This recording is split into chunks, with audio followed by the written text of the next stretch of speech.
E aí, Titão, como é que vão os estudos? Tá indo muito bem. Aliás, eu e o Caio vamos nos encontrar hoje à tarde para estudar. Eu acredito que a gente já sabe tudo sobre desenhos com partes oblíquas e elementos oblíquos.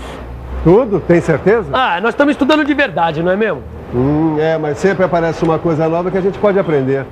Não vai me dizer que tem alguma coisa sobre peças com partes oblíquas que eu ainda não sei. Que tem. Mas não se preocupe que esse é o assunto da nossa teleaula de hoje. Na teleaula de hoje você vai aprender o que é uma projeção com rotação e vai aprender também como imaginar a rotação da parte e dos elementos oblíquos e a rotação com representação em cortes. Bom, então me fala logo sobre esse assunto, porque eu quero conseguir estudar com o Caio hoje à tarde. Dá uma olhada aqui nesses desenhos.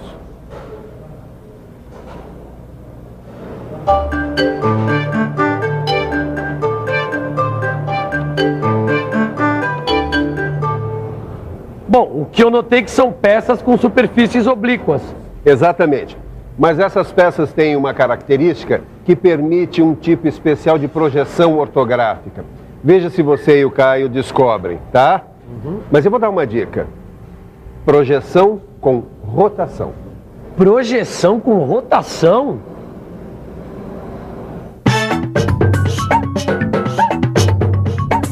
Rotação é um movimento giratório. É um giro em torno de um eixo. Isso mesmo. Um giro em torno do eixo. Isso é muito importante para entender o que é projeção com rotação. Mas, Ângela, antes de começar, é bom lembrar que o nosso amigo aí já sabe como fazer a projeção de peças com uma ou mais faces oblíquas. É verdade. Você já sabe como usar o recurso das vistas auxiliares para representar peças com faces oblíquas.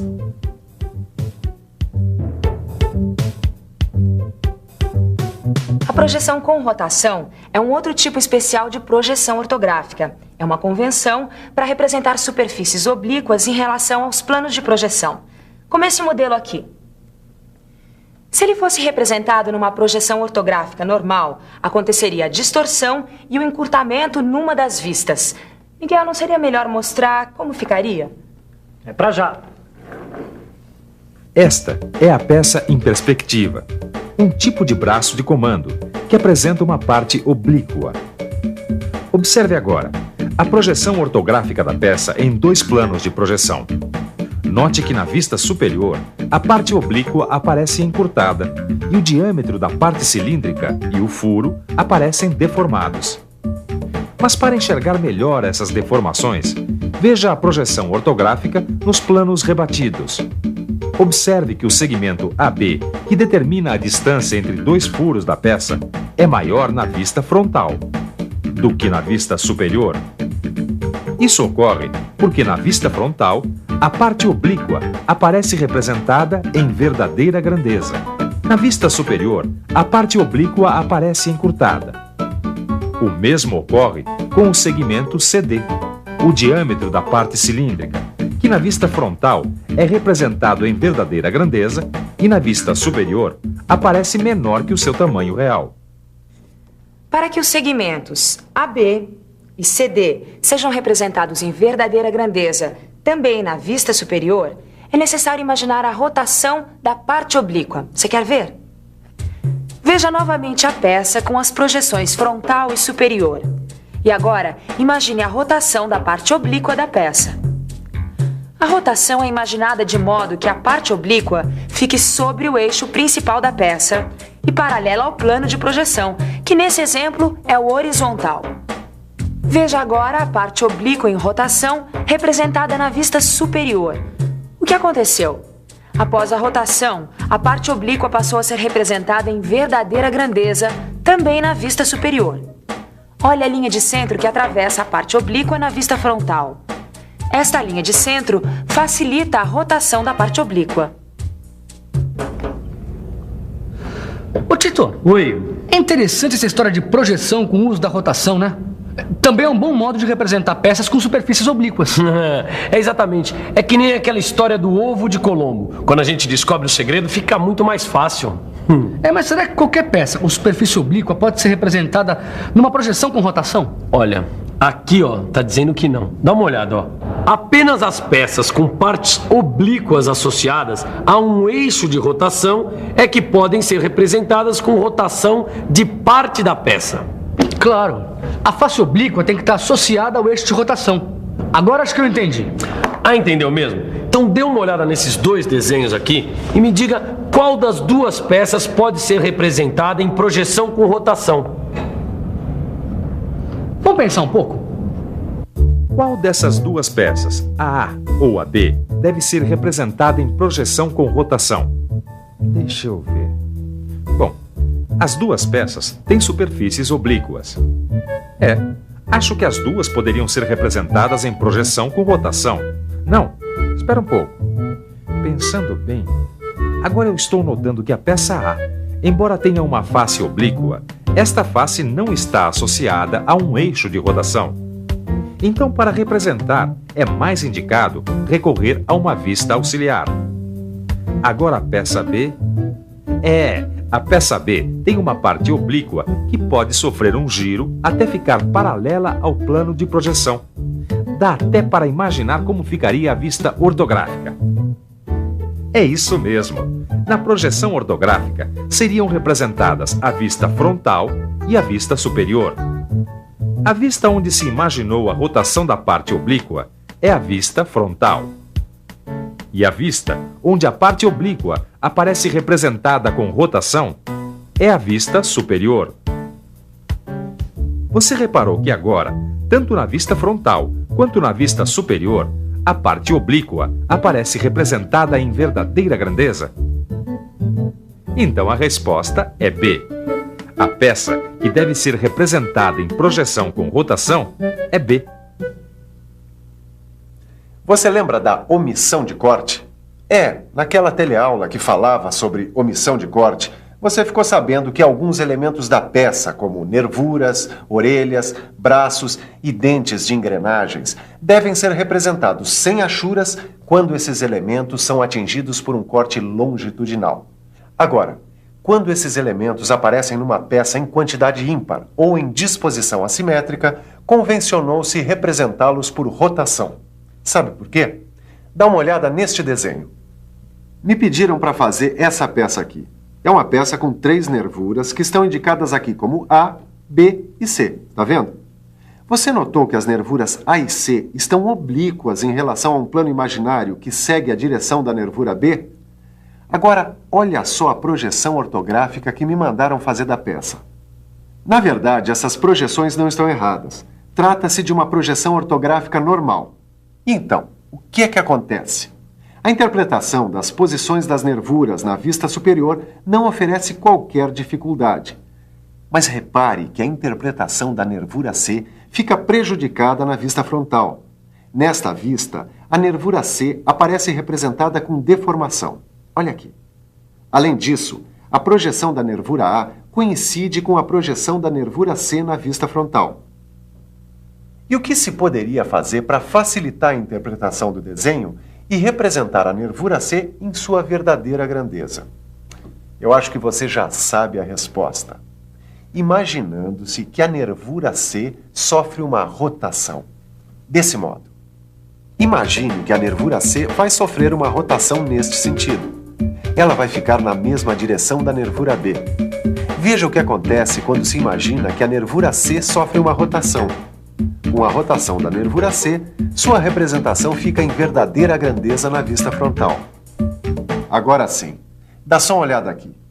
Com a rotação, fica melhor para interpretar esse desenho, você não acha? É sempre mais fácil interpretar um desenho quando seus elementos estão representados em verdadeira grandeza. Verdadeira grandeza? É esse o segredo. Quando uma peça está em verdadeira grandeza, é muito mais fácil de interpretá-la. Parece fácil, mas para imaginar uma projeção com rotação é preciso uma certa prática. É, por isso que nós estamos aqui estudando. Ah, é? Já que você está com essa vontade toda, como é que você faria com essa peça aqui? Bom, deixa eu dar uma olhada aqui. É uma peça com 3 orelhas. Acho que é um caso parecido com o que nós estudamos. Acho que aqui deveria haver uma rotação da orelha C. Para representar a orelha C em verdadeira grandeza, eu vou imaginar a sua rotação na vista superior. Com a rotação da orelha, a representação na vista frontal fica em verdadeira grandeza. Olha só. Está ficando fera em projeção com rotação, hein, Tito? Quando a gente descobre o mecanismo, fica fácil.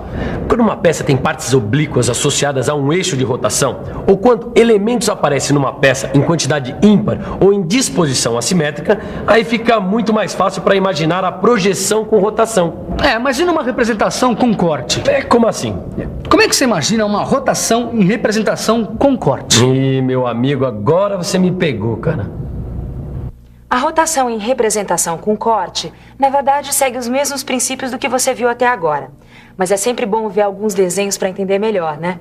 Miguel, você não quer pegar aqueles desenhos com rotação em representação com corte? Estou aqui nessa pasta. Vamos lá. Dá só uma olhada nesse desenho aqui. É uma polia com braços que estão indicados pelas letras A, B e C. Agora, olha esse outro desenho. É a perspectiva da mesma polia em corte. Repare que o braço C está oblíquo em relação ao eixo da peça. Agora vamos tentar imaginar como ficaria essa peça em corte, representada em projeção ortográfica normal. Veja, uma vez que o observador está vendo a peça de frente, a vista frontal será representada em verdadeira grandeza. Já na vista lateral, atingida pelo corte, o braço C não será representado em verdadeira grandeza. Imagine agora que o braço C da polia sofreu uma rotação em torno do eixo da peça, até ficar paralelo ao plano de projeção lateral. Viu só? Agora o braço C também será representado em verdadeira grandeza na vista lateral. No desenho técnico, não há necessidade de indicar onde a rotação do elemento foi imaginada.